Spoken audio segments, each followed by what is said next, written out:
නෝනා අර හොදන්න තිබුණ ලොකු කුකර් එක කෝ ඒක? ඒක මම හේදුවා. ඔයා හේදුවට පිළිගන්න දෙයක් නැති නිසා.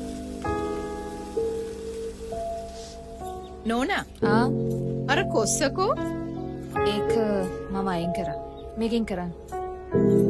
මේකෙන් ආ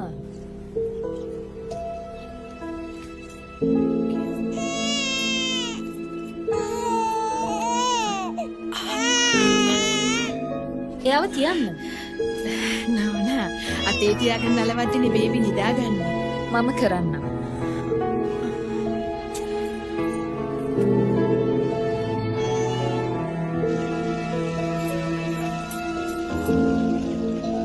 ඔය මොනවද කරන්නේ?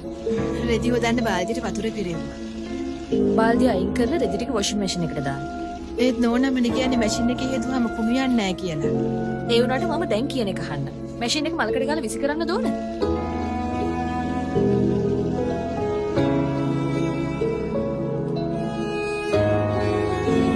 ගෙදර යන්නේ කීයටද?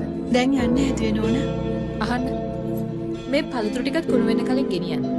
ඒත් මේ පළතුරු ගෙනාවේ අදනේ. ඒ ගමන මට උගන්නන්නේ නේද ඔයා? කට වහගෙන මේ ටික අරගෙන යන්න. හෙට පරිසල්ලි අරගන්න.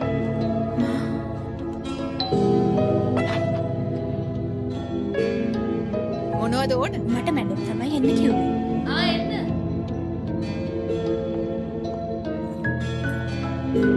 හෙට ඉඳන් ඉන්න පුළුවන්ද? පුළුවන් නෝනා. එතකොට මම ඔයාට ඒව කරන්න බෑ. ඔයා ප්‍රෙග්නන්ට් නේ. ඒ වුණාට මම කරන්න කරන්න. ඉඳලා මොබ් කරලා රෙදි සෝදලා වාජන සෝදලා ඔක්කොම කරන්න ඕනේ. වාජන වලින් සේදුවට පස්සේ පිළිගන්නන්නත් බෑ. තේරුණාද? ඔව් තේරුණා නෝනා. තාම ගියේ නැද්ද? කී දෙනෙකුට කැම් හදන්න තියෙනවද නෝනා? කෑම හදන්න ඕනේ නේ. ඒව මමයි රඳ හදනෝ නේද රඳ? ඇයි ඔහොම බලන්නේ? ඔයාට මතකද? අර්ජුන්ට හම්බෙන්න ඔයාට ඔයාගේ ගේ තමයි දවස පිට වෙනාමයි.